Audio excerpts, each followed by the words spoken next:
Bem-vindo de volta à nossa primeira aula do módulo 8 de empuxo de terra. Vamos fazer uma introdução sobre esse tema. Vamos lá! Por empuxo de terra, entendem-se as solicitações ou esforços do solo sobre as estruturas que interagem com os maciços terrosos, com esses maciços de solos, ou forças que se desenvolvem no interior desses maciços. Nós vamos, portanto, desenhar aqui uma massa de solo. Imagina que isso aqui é uma encosta, tá? E aí uma amostra aqui dentro, ó, vamos imaginar um infinitésimo, né? Ó, vamos imaginar uma pequena porção de solo aqui.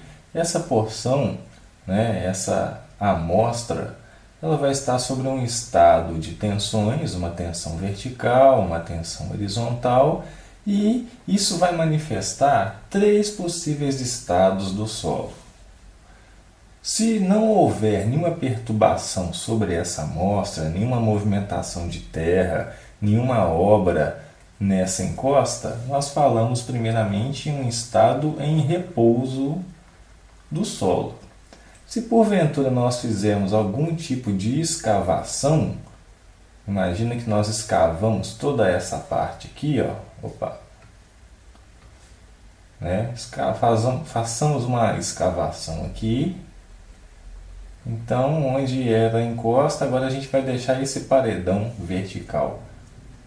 O que vai acontecer? As tensões horizontais vão sendo aliviadas até a possível ruptura desse maciço, até surgir uma superfície de ruptura aqui, um deslizamento, um desmoronamento. Então, nessa situação, nós vamos falar que essa massa está sobre um estado de empuxo ativo, ok? E se por acaso nós fizermos uma estrutura de contenção aqui, e essa estrutura gere um acréscimo de tensão nessa massa de solo, aumentando, portanto, a tensão horizontal sobre o solo, nós falamos em um estado de empuxo passivo. Joia? Perfeito, mas de forma geral, entenda-se empuxo como sendo uma força que o solo exerce, e não só a água, né? A gente está muito acostumado a falar em empuxo da água, mas solo também exerce empuxo. Isso é importante que você entenda. Ok.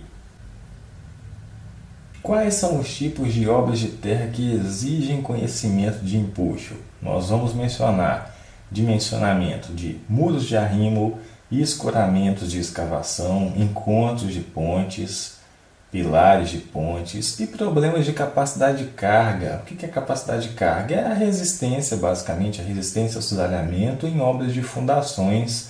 Nós vamos ter um outro módulo, nosso último módulo, nós vamos comentar sobre capacidade de carga, vamos mostrar como determinar essa capacidade de carga. Joia, vamos voltar, vamos melhorar agora aqueles conceitos de tensões que nós abordamos no nosso primeiro slide. Vamos considerar um semi-espaço infinito, vamos considerar aquela nossa amostra, aquele infinitésimo de amostra, né, de um solo que seja granular, homogêneo, isotrópico, ou seja, mesmas propriedades ao longo de todas as direções, não saturado e de uma superfície horizontal aqui, ó, uma superfície horizontal, aqui estaria o nível do terreno. Vamos tomar um elemento, portanto, com uma espessura dz, que está situado a uma profundidade z. Sobre as faces desse elemento, nós vamos ter uma tensão vertical e uma tensão horizontal. São essas tensões, portanto, que provocam deformações em um determinado elemento, em uma determinada porção de solo. Essas deformações vão ser descritas pela teoria da elasticidade e vão receber essa forma. Vamos falar aqui em deformação elástica ou específica vertical e deformação específica horizontal. Você vai lembrar, isso aqui já é visto lá na mecânica dos sólidos, antes mesmo das ementas de mecânica dos solos, que A deformação vertical ela é função principalmente da tensão vertical aplicada, mas ela também é função das tensões horizontais desenvolvidas no solo ou em qualquer outro material. E a mesma coisa, o mesmo raciocínio vale para as deformações horizontais. Elas são funções das tensões horizontais, mas também são função das tensões verticais. Para as condições em que essas deformações laterais são impedidas, nós vamos assumir, portanto, εh igual a zero. Por que disso? Isso vai simular para nós, vai apresentar um estado de repouso no solo.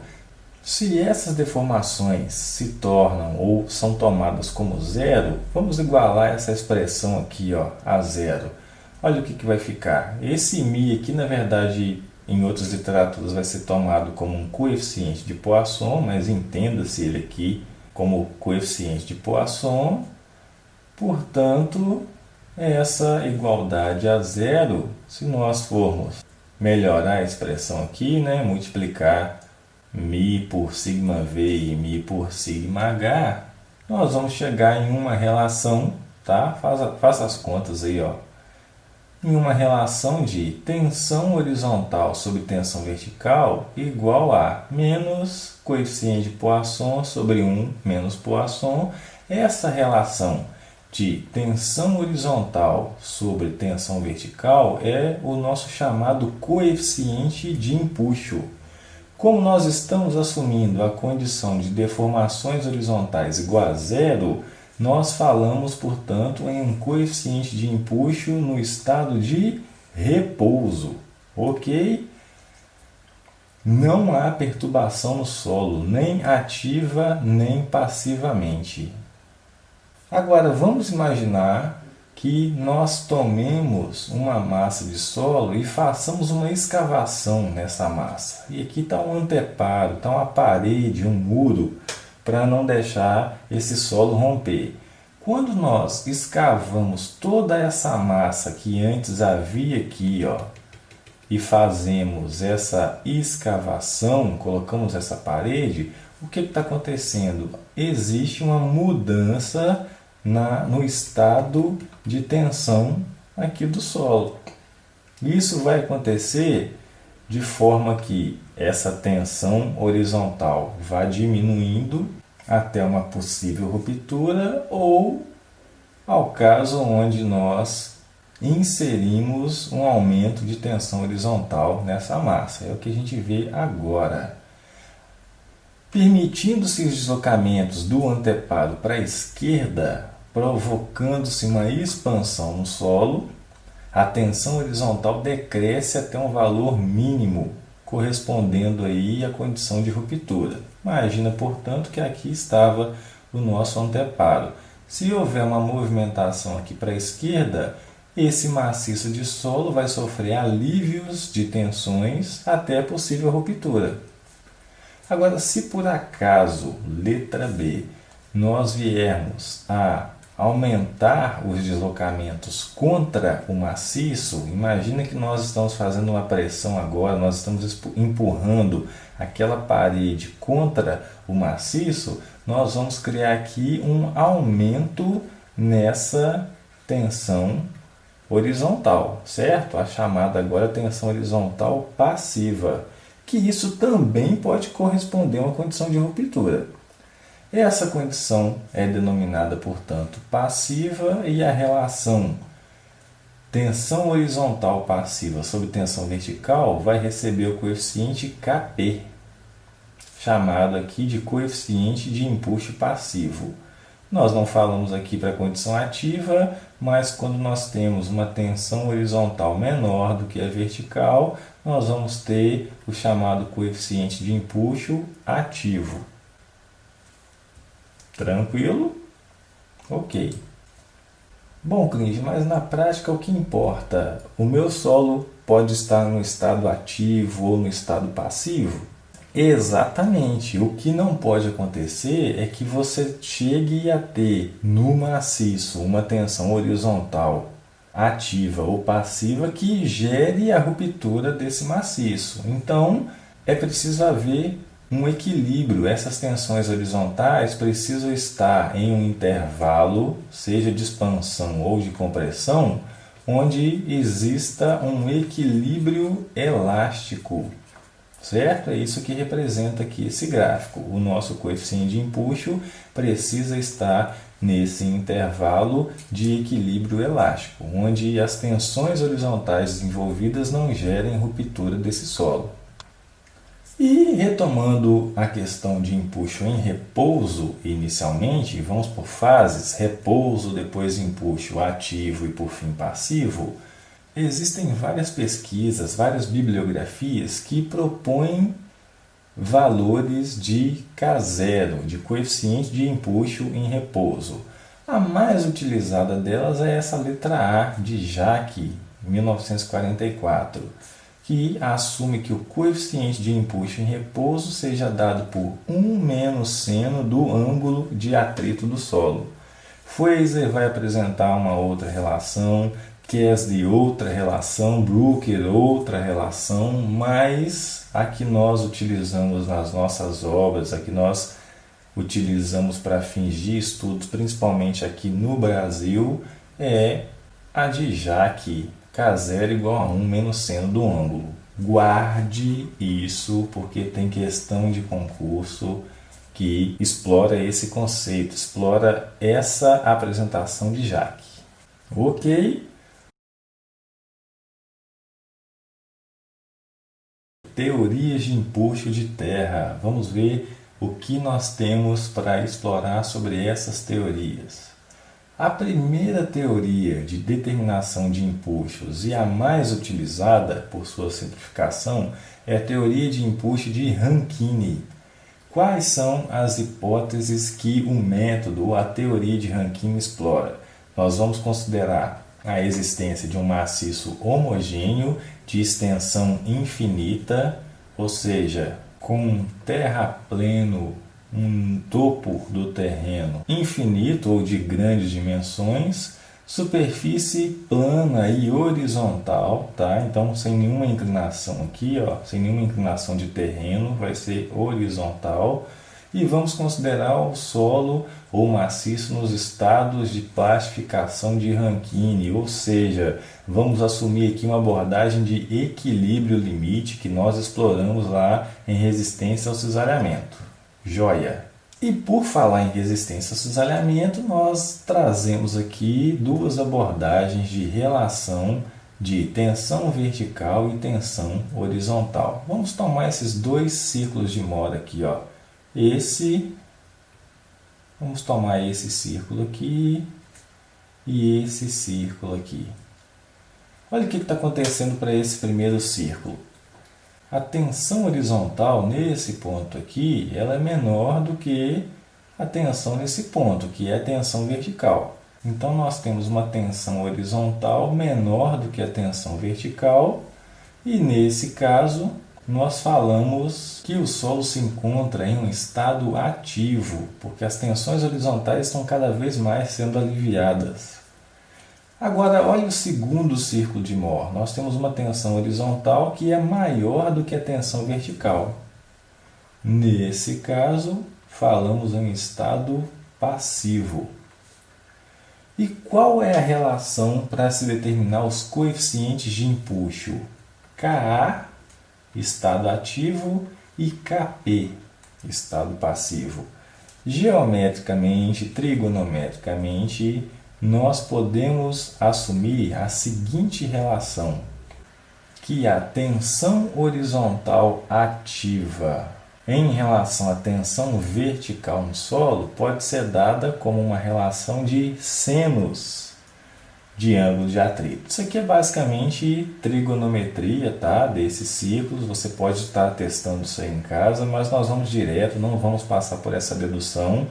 Isso vai sair por uma relação de seno de ângulos aqui, que fala para a gente que a tensão vertical subtraída da tensão horizontal, ativa no caso, sobre a mesma relação agora de soma entre essas tensões, vai nos levar a um coeficiente de empuxo, dado pela tensão horizontal ativa sobre a vertical, igual a 1 menos seno do ângulo de atrito sobre 1 mais seno desse ângulo, que também é igual à relação de tangente ao quadrado de 45 menos φ sobre 2. Você pode escolher com qual trabalhar.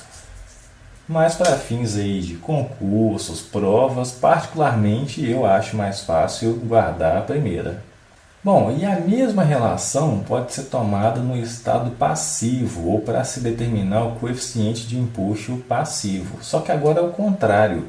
Agora a tensão horizontal passiva sobre a tensão vertical vai receber a relação 1 mais agora seno do ângulo de atrito sobre 1 menos seno desse ângulo. Ou então tangente ao quadrado de 45 mais ângulo de atrito sobre 2. Com isso a gente conclui o quê?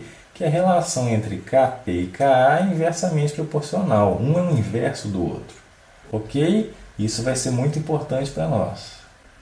E dessa forma, se nós estivermos trabalhando com um solo que não tem coesão, nós podemos determinar o empuxo ativo nessa massa de solo como sendo a área do diagrama de tensão horizontal. Se nós sabemos que o coeficiente de empuxo ativo é igual à tensão horizontal ativa sobre a vertical, essa tensão horizontal ativa vai ser uma função, obviamente, da tensão vertical. Se lá no nosso modo de tensões nós traçamos tantos diagramas de tensão vertical, aqui nós podemos traçar diagramas de tensões horizontais. E o empuxo ativo vai ser nada mais do que a área, guarde isso, a área do diagrama de tensões horizontais ativas. Tá? Porque aqui nós estamos falando ainda de empuxo ativo. E da mesma forma, nós podemos determinar qual é o ponto de aplicação dessa força empuxo ativo. Vai estar atuando no centroide da figura. No nosso caso aqui, há 1/3 da altura em relação à nossa base aqui do terreno, da nossa referência. Ok? Nós podemos entender, portanto, que esse empuxo ativo vai ser nada mais do que uma integral da tensão horizontal de 0 até H, até a altura do nosso muro ou do nosso talude. Isso vai nos levar então a quem é a tensão horizontal ativa? Vai ser a tensão vertical, que é γ vezes H ou vezes Z, vezes o Ka, o coeficiente de empuxo ativo. Ok? Se nós fizermos essa integral de 0 até H, o que vai ficar aqui? Vai ficar um Ka, γ, Z sendo integrado, vai ficar aqui H ao quadrado sobre 2. Não é assim? Então está eles aqui embaixo. Ó. Meio vezes Ka vezes γ vezes H ao quadrado. Agora, e se por acaso nós tivermos um solo coesivo, um solo que possui coesão e atrito? Pensa comigo, a coesão estaria ajudando na estabilidade ou ajudando na instabilidade? Se você tem coesão no solo, essa coesão ajuda a segurar as partículas, a manter a posição original dessas partículas. Portanto, a nossa tensão horizontal ativa vai ser dada por a mesma relação de tensão vertical e o coeficiente de empuxo ativo. Isso aqui nós podemos mensurar, ou podemos dizer que é uma função do peso próprio, porque tensão vertical é γH, e vamos subtrair a parcela de tensão devida à coesão. Essa parcela vale 2 vezes coesão vezes raiz do coeficiente de empuxo ativo, 2C raiz de Ka. E como que nós podemos enxergar isso no solo? Bom, nós vamos ter uma distribuição de tensões lineares em função do peso próprio. Se aqui for a nossa base do terreno, nós vamos ter um diagrama de tensão horizontal que vale tensão vertical vezes Ka. Podemos colocar um sinal aqui de positivo, por exemplo. E essa coesão, se nós estamos considerando um solo homogêneo, essa coesão vai ser distribuído, vai receber o mesmo valor ao longo de toda a espessura da nossa camada. Então vamos ter aqui um diagrama retangular com valor de tensão horizontal ativa 2C raiz de Ka, só que agora com sinal negativo. Joia? Porque essa coesão ajuda a segurar as partículas na posição original. Está então contra o aumento de instabilidade.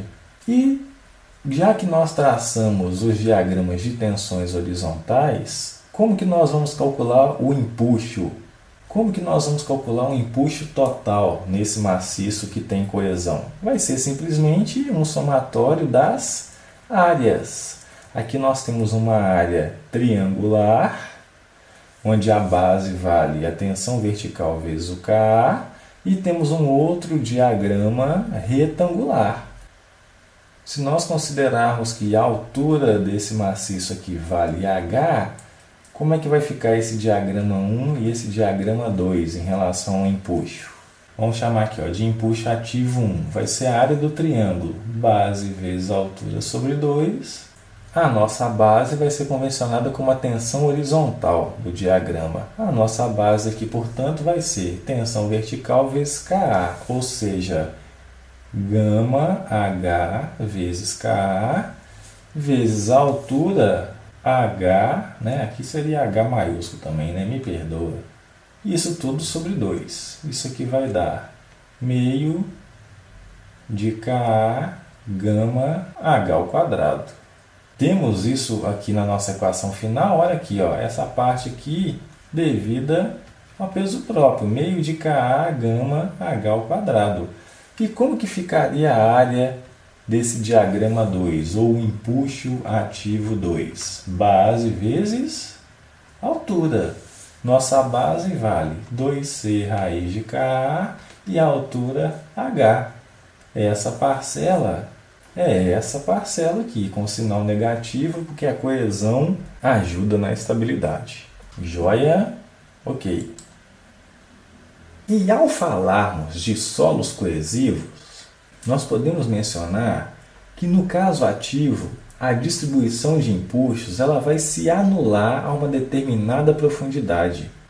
Por quê? Se nós olharmos para esse diagrama aqui, imagina que nós temos uma tensão horizontal devida à coesão com valor negativo, que vale menos 2C raiz de Ka, e temos uma outra tensão horizontal devida ao peso próprio com o valor de Ka gama H. Se nós somarmos esses dois gráficos, sendo esse aqui negativo e esse positivo, isso aqui vai nos dar essa distribuição. Até uma determinada profundidade, nós vamos ter tensões negativas devidas à coesão, e a partir de um determinado ponto, uma determinada profundidade Z0, nós vamos ter um novo aumento dessa tensão horizontal, agora em função do peso próprio. Nessa profundidade Z0, onde nós temos a anulação das tensões horizontais, nós falamos na existência de uma fenda de tração. Como o solo não resiste a tensões de tração, surgem trincas nessa região, as chamadas fendas de tração. E essa trinca é um caminho, é um prato cheio para o desenvolvimento de superfícies de ruptura, de criação de massas deslizantes, massas instáveis nesse maciço. E nós podemos estimar a profundidade dessa fenda de tração. De que forma? Igualando essa tensão horizontal a zero. Vai ficar tensão vertical vezes Ka, essa parcela é devida ao peso próprio, menos 2C KAC igual a zero. Esse KAC nada mais é do que a raiz do nosso Ka. Joia? Então vamos fazer essa igualdade. Aqui vai ficar gama Z0 Ka, esse Z0 aqui é a nossa profundidade onde tensão horizontal é igual a zero, igual a 2C raiz de Ka. Vamos isolar esse Z0 então, olha o que vai dar aqui, ó. Vai ficar 2C raiz de Ka sobre gama vezes Ka. Bom, dá para melhorar esse Ka? Isso aqui é a mesma coisa que Ka elevado a meio sobre Ka elevado a 1. Dá para simplificar isso? Dá, ó. Se a gente cortar esse meio com esse 1 daqui, vai sobrar um Ka elevado a meio. Portanto, Z0 é igual a 2C sobre gama raiz de Ka. Simples assim. E pelo fato de existir uma região mais superficial onde as tensões são negativas, ou seja, até uma profundidade igual a Z0, vai existir, portanto, uma profundidade onde o empuxo ativo também vai ser zero. Se nós pegarmos essa relação da tensão horizontal ativa igual a zero e multiplicá-la, transformá-la em uma equação de empuxo, é isso aqui que nós vamos ter. Só que agora, em vez de falar em Z0, nós vamos falar em HC, uma chamada altura crítica, a partir da qual não se tem tensão horizontal ativa. Se nós isolarmos essa altura crítica, nós vamos chegar nessa relação, 4 vezes C sobre gama raiz de Ka. Joia? Ok. Bom, e agora se nós estivermos trabalhando com um estado passivo, qual que é a diferença? A única diferença vai ser que onde nós tínhamos Ka, agora nós vamos ter Kp, tá?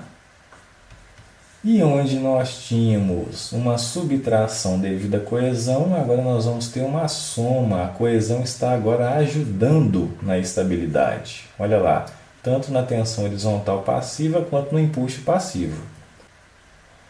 E eu quero te apresentar também a teoria do empuxo de Coulomb. Quais são as hipóteses utilizadas para o cálculo de empuxo segundo Coulomb?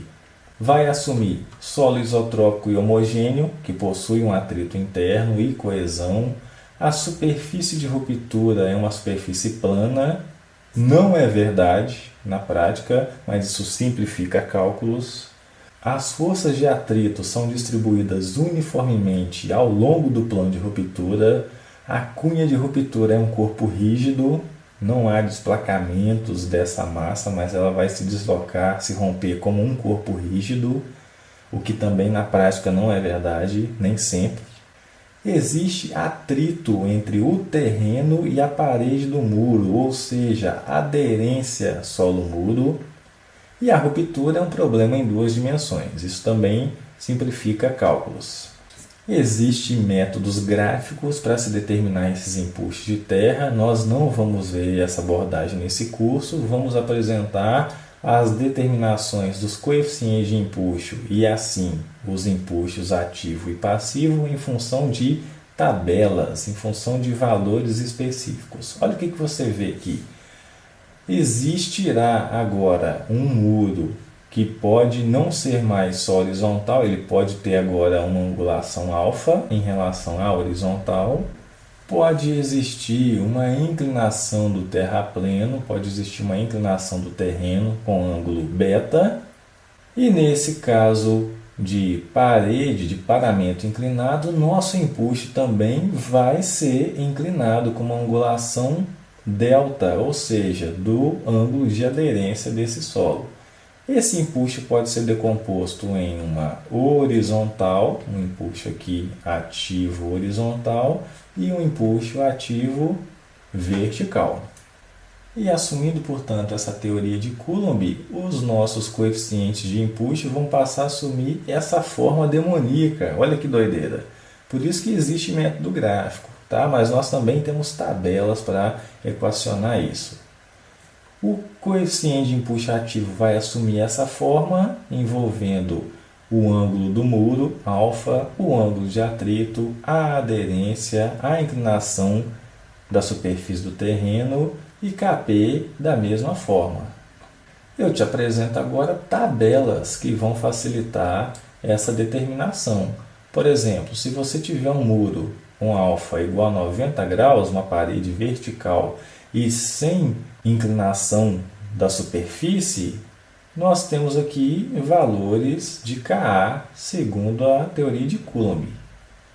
Você vai ver que são valores também que expressam aquela mesma relação de Ka que nós determinamos para a teoria de Rankine. Por exemplo, 30 graus aqui, ó, vai nos dar um Ka de 0,333. Isso aqui é a mesma coisa aqui. Ka igual a 1 menos seno do ângulo de atrito sobre 1 mais seno. Se o ângulo for 30 graus, seno de 30, meio. Então aqui em cima sobra 1 menos meio, meio. E aqui embaixo vai dar 1 mais meio, 1,5. Meio dividido por 1,5 é a mesma coisa que 1/3, ou 0,333. Então, essas aqui seriam as condições de Rankine, né? Rankine nada mais é que uma simplificação, pode ser entendida como uma simplificação da teoria de Coulomb. Agora, se nós tivermos uma inclinação beta de 5 graus, vamos ter outros valores de Ka, 10 graus, outros valores. Kp, se nós tivermos aqui ó, as condições aí de Rankine, né, muro a 90 graus e sem superfície inclinada, valores aqui de Kp para 5 graus, para 10 graus e assim por diante. Ok? Verificação da estabilidade de muros de arrimo. Quais devem ser as verificações a se analisar? Aqui nós também poderíamos falar em análise de estabilidade, só que de análise de estabilidade nós vamos ter o módulo 10 para explorar movimentos de massa e todo tipo de análise de estabilidade envolvendo deslizamentos, desmoronamentos, rastejos, formas diferentes de rupturas de massa. Então por isso que preferi trazer a abordagem aqui de verificação da estabilidade de muros de contenção, porque envolvem empuxes de terra. Quais devem ser essas verificações? Ao executar um muro de arrimo, vamos imaginar aqui ó, um murinho com essas dimensões aqui, uma altura H, nós vamos precisar, imagine que aqui está o solo, né? Você pode ter até um peso de solo em cima desse dente, desse muro. Aqui nós vamos ter um empuxo ativo. Poderíamos ter um empuxo passivo aqui também, beleza. Esse muro pode romper em função de um deslizamento, ou empuxo ativo pode ser de tal magnitude que leve esse muro aqui pela sua superfície basal. Portanto, falamos da chamada verificação ao deslizamento ou escorregamento. Podemos ter a segunda condição também de ruptura, que ao longo de um ponto fixo, esse empuxo seja suficiente para causar um momento, uma rotação na base do muro. Então necessitamos verificar a estabilidade ao tombamento desse muro. Pode ser também que esse muro seja tão pesado que o solo de base não resista a esses esforços, as cargas que estão chegando na superfície do terreno. Então, para isso, nós precisamos fazer a verificação das tensões que são colocadas na base do muro, ou, por uma outra abordagem, verificar qual é a capacidade de carga, muito explorado, né? Contexto muito explorado em fundações. Nós também vamos falar disso no nosso módulo 10. E, por fim, ainda pode ser que toda essa massa ela rompa como uma superfície completa, né? E aí vai embora, vai romper aqui massa de solo com muro e tudo. Dessa forma nós precisamos fazer a chamada verificação global ou de ruptura global. Nós vamos abordar uma por uma a partir de agora. Verificação ao deslizamento. Imagine aqui um muro de arrimo, um muro de contenção. Nós vamos explorar diferentes tipos de muro, diferentes tipos de contenção no nosso próximo módulo. Mas como vai ser dada a verificação ao deslizamento de um muro? Nós vamos analisar um somatório de forças resistentes e compará-las com um somatório de forças atuantes. Então, quem é força resistente e quem é força atuante? Imagine que você tem aqui esse muro, uma altura de solo aqui, ó, que vai estar exercendo um empuxo passivo sobre o muro. Vamos ter aqui uma massa de solo fazendo um peso, né, sobre esse dente. Por isso que a execução de dentes é uma prática muito utilizada. Temos aqui, ó, esse PS, ó, esse peso de solo.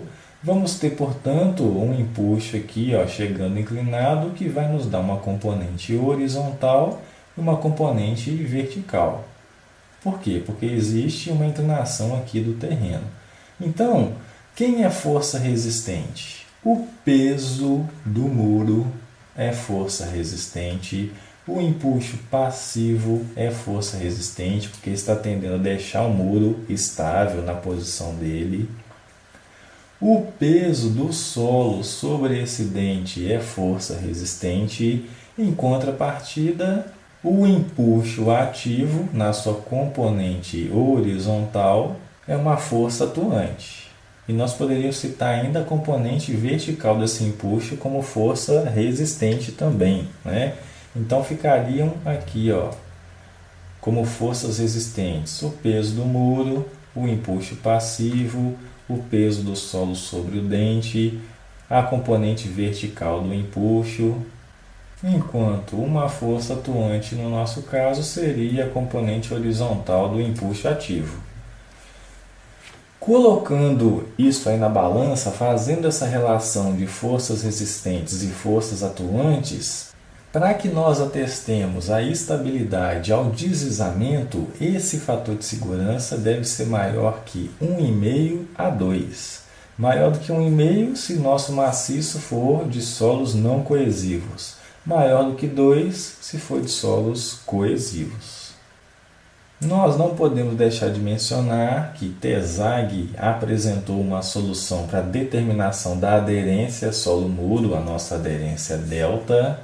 Ele apresentou uma relação para essa aderência variando aí de meia vez o ângulo de atrito até 2/3 desse ângulo, mas usualmente podemos adotar a aderência sendo 2/3 do ângulo de atrito.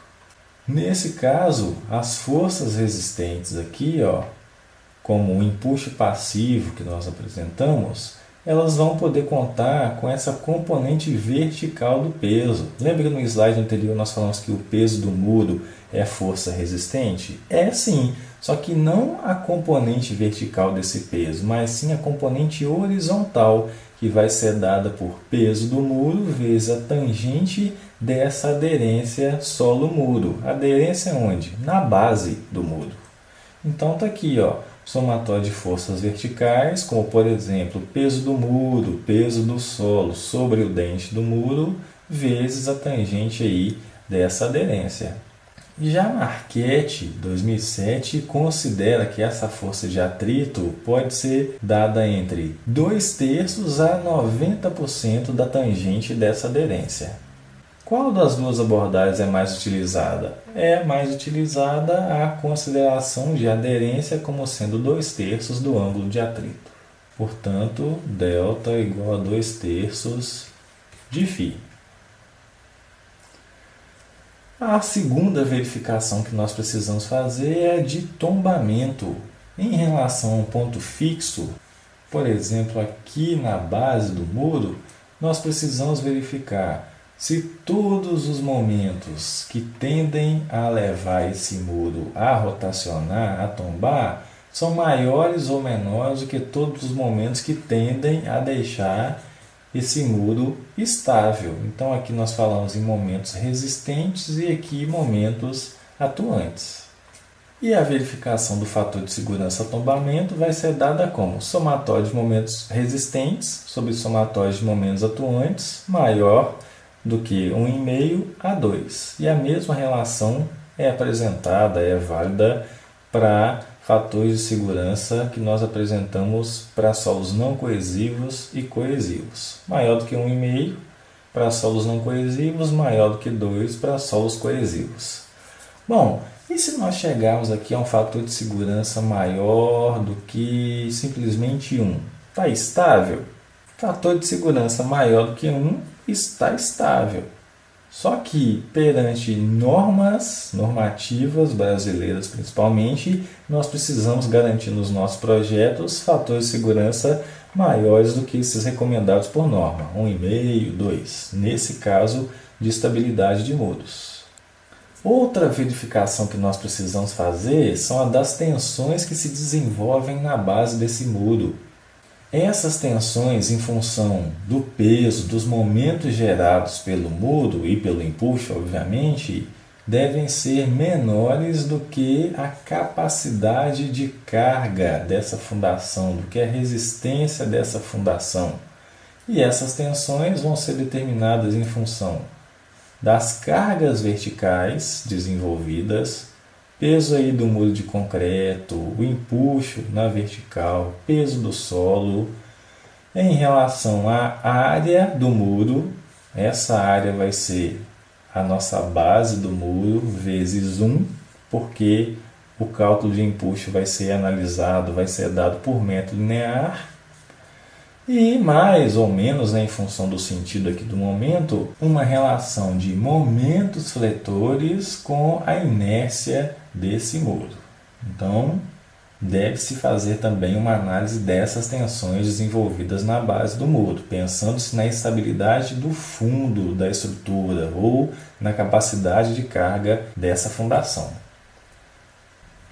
E por fim, mas não menos importante, nós precisamos analisar a ruptura global de uma estrutura. Vamos imaginar que nós temos aqui um talude, uma encosta, e nós queremos escavar essa encosta e colocar uma estrutura de contenção. Nós vamos, por exemplo, colocar um muro de flexão. Aqui, vamos executar aqui um muro de flexão. Então, está aqui o nosso muro. E toda essa massa desse lado aqui vai ser escavada, ok? Então nós vamos escavar tudo isso aqui. Pronto, isso aqui vai ser escavado.